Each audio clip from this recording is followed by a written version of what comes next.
नमस्कार दोस्तों, मैं ज्योतिर्विद श्याम सुंदर शर्मा स्वागत करता हूं आप सबका। आज हम बात करेंगे तुला लगन की कुंडली के ऊपर।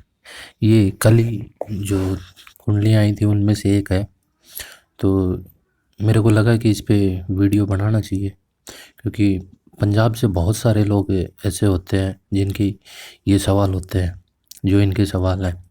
तो पहले आपको इनके सवाल के बारे में बता देता हूँ। इनका पहला सवाल है कि क्या कभी इनका कनाडा जा पाना हो पाएगा, और दूसरा अगर हो पाएगा तो कब। ये 3 बार शायद कनाडा जाने के लिए कोई एग्ज़ाम होता है, आइलेट्स का एग्ज़ाम, तो 3 बार उसमें फ़ेल हो चुके हैं। तो निराश होकर इन्होंने मेरे से संपर्क किया। तो चलिए देखते हैं फिर इनकी कुंडली में क्या योग है। हमेशा की तरह हम कुंडली में सबसे पहले दशाएं देखेंगे, कुंडली में दशाएं क्या चल रही हैं। इस कुंडली में वर्तमान में राहु की दशा चल रही है, जो कि 2011 से है और 2029 तक रहेगी। और राहु में बुध की अंतर्दशा है, जो कि 19 से लेके 22 तक है। 30 जून 2019 से स्टार्ट हुई है और 18 जनवरी 22 तक है। अब हम आते हैं ग्रहों की स्थिति पर नज़र डालते हैं, कौन सा ग्रह किस नक्षत्र में है।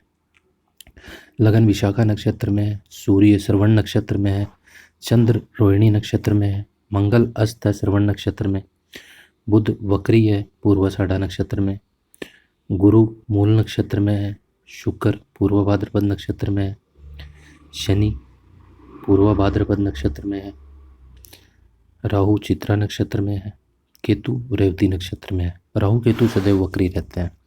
अब आते हैं लगन कुंडली पे। ये तुला लगन की कुंडली है और लगन 28 डिग्री पे है। तुला लगन में 28 डिग्री पे बृहस्पति का नक्षत्र आता है विशाखा। तो लगन का जो नक्षत्र स्वामी है बृहस्पति, वो बुध के साथ में बैठा है।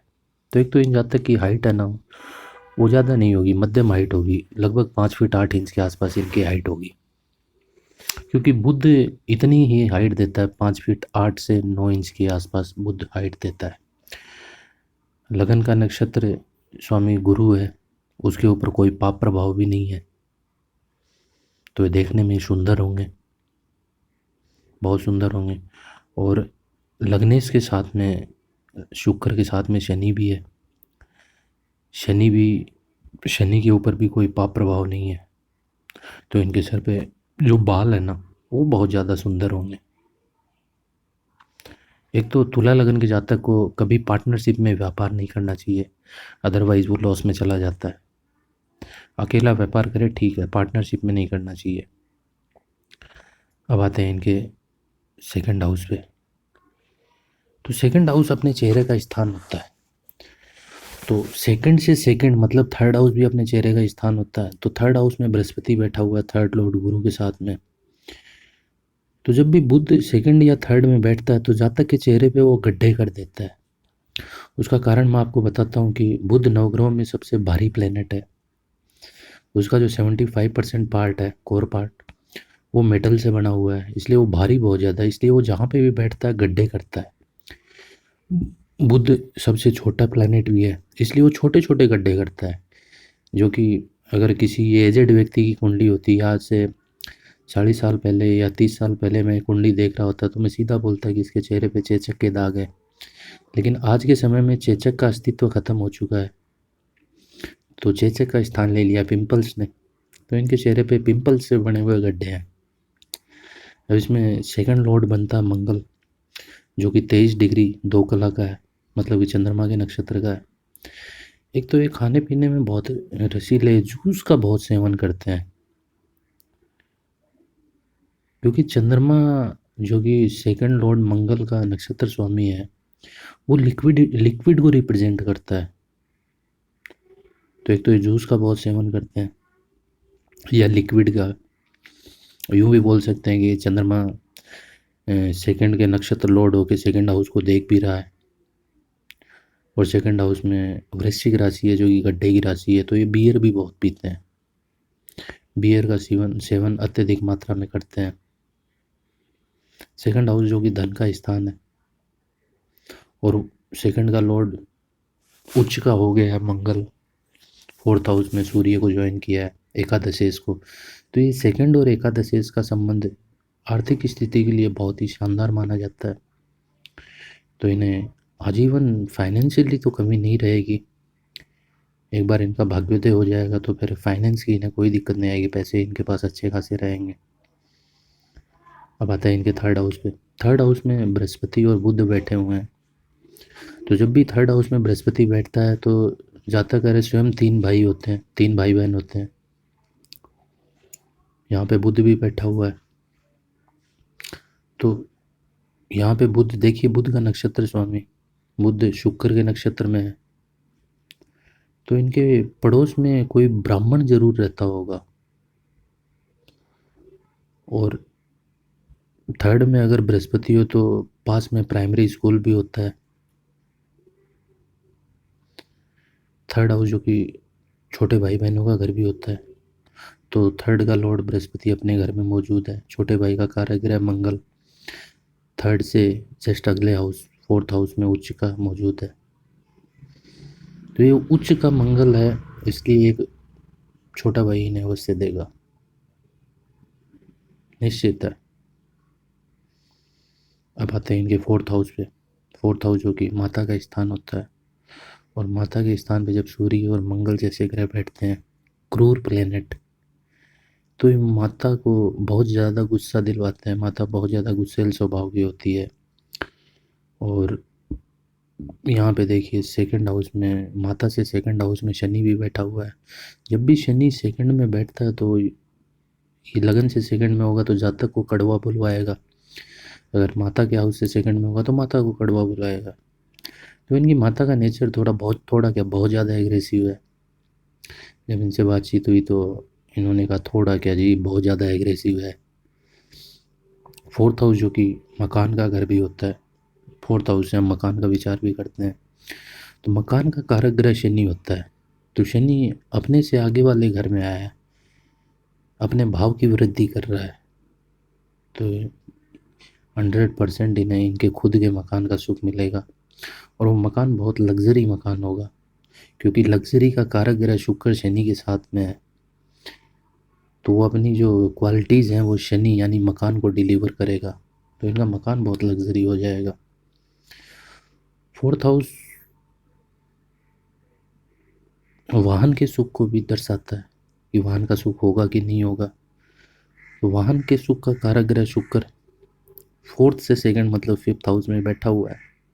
और साथ में ऑन साइन शनि है। तो इन्हें जो भी ये वाहन का सुख तो कर लेंगे, लेकिन इनके पास जो ट्रांसपोर्ट से रिलेटेड वाहन होते हैं ना, वो रहेंगे, जैसे ट्रक, ट्रॉलर, डंपर। तो इन्होंने बताया कि ये विदेश जाके ऐसी लाइन में जाना चाहते हैं, ट्रांसपोर्ट वाली लाइन में ही। अब आते हैं पांचवें घर पे। पांचवें घर में जो कि पांचवा घर जो कि संतान का और विद्या का घर होता है, बुद्धि का घर भी होता है। पांचवें घर में ऑन साइन शनि मौजूद है। और पांचवें घर का कारक, संतान का कारक ग्रह बृहस्पति थर्ड हाउस में गया है। इन्हें संतान का भी सुख रहेगा। यहाँ पे शनि इस चीज़ को शो करता है कि पहली संतान को स्वास्थ्य से रिलेटेड प्रॉब्लम रहेंगी, लेकिन जो इनकी सेकंड संतान है वो बहुत ज़्यादा बेहतर करेगी, क्योंकि शनि अपनी जो सारी पावर है वो सेकंड संतान को दे देता है जब भी शनि फिफ्थ हाउस में आता है। तो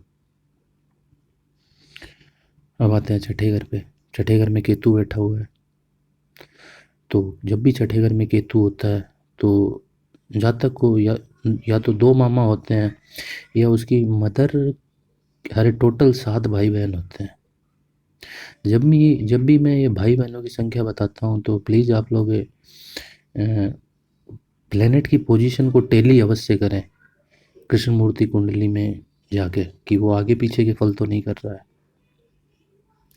जब भी छठे घर में केतु होता है तो एक तो जब भी छठे घर में केतु आता है तो जातक का शादी वाले दिन, जस्ट शादी वाले दिन मूड खराब रहता है। और एक उसके घर में एक नल ऐसा होता है जो बराबर टपकता रहता है। उसके घर में सीलन भी रहती है। अब इनका यहीं से जो कनाडा वाला क्वेश्चन है वो पिकअप करते हैं कि कनाडा इनका जा पाना हो पाएगा कि नहीं हो पाएगा। तो देखिए इस कुंडली में है ना, हम विदेश जाने के लिए 3 भावों का विचार करते हैं, 3rd हाउस, 9th हाउस और 12th हाउस। तो इस कुंडली में 3rd हाउस, 9th हाउस और 12th हाउस तीनों भावों के लॉर्ड बुध गुरु ने 3rd हाउस में युति की है। तो एक तो इनका ये तो तय कर दिया है इन 2 प्लैनेट्स ने कि ये कनाडा जाएंगे, और वो भी लंबे समय के लिए जाएंगे। लेकिन कनाडा ही क्यों, किसी और देश में क्यों नहीं? क्योंकि छठा भाव जो कि सर्विस का भाव होता है उसमें केतु बैठा हुआ है। तो केतु 2 ही कौम ऐसी होती हैं जिनको रिप्रेजेंट करता है, या तो क्रिश्चियनिटी या फिर पंजाबी सरदार कौम। तो कनाडा जो है कि आजकल मिनी पंजाब कहलाने लग गया है। तो छठा घर जो कि इनकी जॉब का स्थान है वहाँ पे केतु बैठा हुआ है, तो वो ये शो करता है कि ये किसी सरदार कौम से घिरा हुआ इलाका होगा, या उस सरदार कौम के नाम से जाना जाएगा जहाँ पे जॉब करेंगे।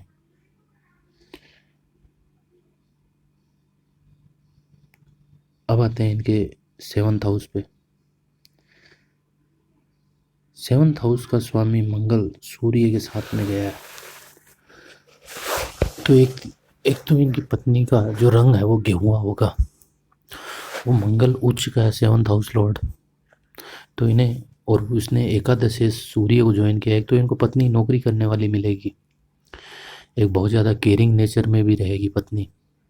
जब भी सप्तमेश का संबंध एकादश से हो जाता है तो पत्नी का नेचर है ना, स्वभाव बहुत ज़्यादा केयरिंग हो जाता है, केयरिंग वाला, बहुत ज़्यादा ख्याल रखने वाली होती है। लेकिन मंगल है 7th लॉर्ड, तो पत्नी में एग्रेशन बहुत ज़्यादा होगा, पत्नी जॉब करने वाली भी होंगी। अब आते हैं 8th हाउस में। 8th हाउस जो कि विवाह के सुख को दर्शाता है। तो 8th हाउस पे सिर्फ राहु की दृष्टि है और किसी भी प्लेनेट की कोई दृष्टि नहीं है, लेकिन 8th में उच्च का चंद्रमा भी बैठा हुआ है, तो विवाह का इन्हें संपूर्ण सुख मिलेगा। 8th हाउस में चंद्रमा बैठा है तो जातक बहमी बहुत होता है। 8th हाउस में जब भी चंद्रमा आएगा तो जातक बहम बहुत पालता है। एक तो इन्हें 8th हाउस में उच्च का चंद्रमा है और ये दशमेश भी है, तो एक तो इन्हें पानी से दूर रहना चाहिए, क्योंकि 8th में जब भी चंद्रमा आता है तो जातक के अंदर ये वहम उत्पन्न कर देता है कि वो एक अच्छा स्विमर है, लेकिन उसे पानी ही डुबो के मारता है। तो एक बार इनके साथ घटना घट भी चुकी है। जब इनसे फ़ोन पे कंसल्ट कर रहा था, जब मैंने इनको ये बताया तो इन्होंने बताया कि एक बार ये डूबते डूबते बचे। 8th हाउस जो कि आयुष्य का भाव होता है, तो इसका 8th हाउस का स्वामी शुक्र 5वें घर में गया है और इसने शनि को ज्वाइन किया है, तो आयु इनकी बहुत अच्छी है, आयु में कोई दिक्कतें नहीं है, कम से कम 80 साल की आयु है। अब आता है 9th हाउस। 9th हाउस के लॉर्ड, 9th हाउस जो कि भाग्य का स्थान होता है, और भाग्य के स्थान ने तीसरे और छठे घर के लॉर्ड बृहस्पति को ज्वाइन किया है। यही भाग्य बुध द्वादशेश भी है। इन्हीं 2 भावों के लॉर्ड बुध और बृहस्पति ने मिलके इनके विदेश जाने के योग का निर्माण कराया है। तो इनका जो भाग्योदय है वो तो विदेश में ही होगा। अब आते हैं 10th हाउस पे, जो कि पिता का भाव भी होता है। एक चीज़ मैं 8वें चंद्रमा के बारे में और बता दूं, जब भी 8वें में चंद्रमा होता है तो जहाँ तक विदेश यात्राएं जरूर करता है बहुत, और उसको जब भी जाना पड़ेगा ना वो अचानक से विदेश जाता है, पहले से प्लान नहीं होता है। तो इनकी जब भी ट्रिप बनेगी ना वो अचानक से ही बन जाएगी। अब आते हैं इनके 10th हाउस पे। 10th हाउस का स्वामी चंद्रमा 8वें घर में आया है और पिता का कारक ग्रह सूर्य उच्च के मंगल के साथ में है, वो भी मकर राशि में। तो एक तो इनके पिता या तो पुलिस में होंगे या फिर सेना में होंगे।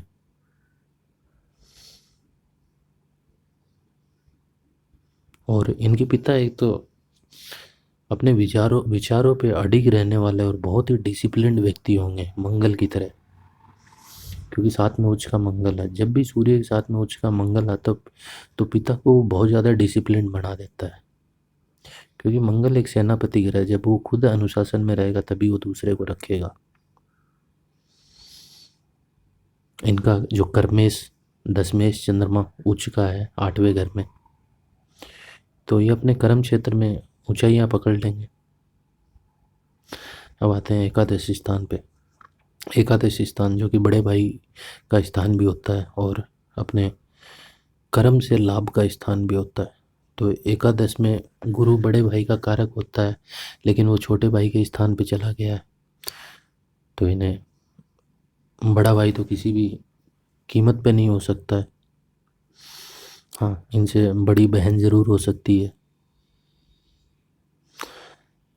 एक तो एकादशी सूर्य चौथे घर में है और उच्च के मंगल के साथ में है, तो 28 साल की एज में इन्हें कुछ बड़ा लाभ अवश्य होगा। 28 से 31 के बीच में बड़े लाभ का समय रहेगा ये, और उसी समय में ही इनके कनाडा प्रवास का योग भी बन रहा है। मैं आपको दिखाऊंगा कि वो कैसे बन रहा है आगे चल के जब दशाएं खोलेंगे। अब आते हैं इनके 12th हाउस पे। 12th हाउस में राहु बैठा हुआ है, तो राहु का तो काम ही होता है जहाँ बैठे वहाँ पे वो ग्रहण लगाता है, तो इनकी सैया सुख में बाधा बन सकता है राहु। लेकिन 8th हाउस की पोजीशन ठीक है, तो इतनी बड़ी बाधाएं भी नहीं है। यहाँ पे राहु बुध की राशि में बैठा हुआ है, तो ये एकदम बुध की तरह बिहेव करेगा। राहु जिसकी भी राशि में बैठता है वो उसके स्वभाव को अपने अंदर समेट लेता है, तो ये इस समय बुध बन के बैठा हुआ है। तो कई मौक़ों पे जब ये राहु बुध बन के बैठा तो इनकी कई मौके ऐसे आएंगे जब इनकी बुद्धि उल्टा बिहेव करेगी। अब देखते हैं कि इनका कनाडा किस समय जाना हो पाएगा। अब देखिए कि इस कुंडली में राहु में बुध चल रहा है, तो इस समय तो इनका जाना नहीं हो पाएगा। लेकिन राहु में केतु, 1 मिनट, केतु का नक्षत्र स्वामी केतु 27 डिग्री का बुध का नक्षत्र का है, तो जब राहु में केतु आएगा तब इनका कनाडा जाना हो पाएगा। वो समय है जनवरी 22 से लेके फरवरी 23 तक। इस 1 साल की ड्यूरेशन में ये कनाडा इनका निश्चित है कि जाना हो जाएगा। इन्हें कनाडा में बहुत ही लंबे समय तक जॉब करनी है। उसका कारण ये है कि वर्तमान में इन्हें राहु की दशा चल रही है, और उसके बाद जो आने वाली दशा है वो बुध की दशा, बृहस्पति की दशा होगी, गुरु की 16 साल की। तो जो इनके लिए कनाडा के योग का जो निर्माण जो ग्रह कर रहे हैं बुध और बृहस्पति, और उन्हीं की दशा आ गई है बृहस्पति की, तो 16 साल की बृहस्पति की महादशा रहेगी। तो 16 साल तो ये केतु से 8 साल 9 साल के लगभग वो, तो लगभग इनको कनाडा में 25-30 साल तो बिताने ही होंगे। और ये जो 3rd हाउस में बुध और गुरु का योग बना है, ये इनको लाइफ टाइम के लिए सेटल भी कर देगा। लेकिन मिनिमम है कि इन्हें 25 से 30 साल तो बिताने ही पड़ेंगे कनाडा में। कुंडली अच्छी है आर्थिक लाभ के लिए, बहुत ज़बरदस्त कुंडली है। मकान और गाड़ियों का सुख बहुत ज़बरदस्त है। 28 साल के बाद ये कुंडली अपना चरम पकड़ना स्टार्ट कर देगी। बहुत ही ज़बरदस्त कुंडली जाएगी ये। आज के लिए इतना ही काफ़ी है, फिर मिलते हैं अगली कुंडली पे। तब तक के लिए धन्यवाद।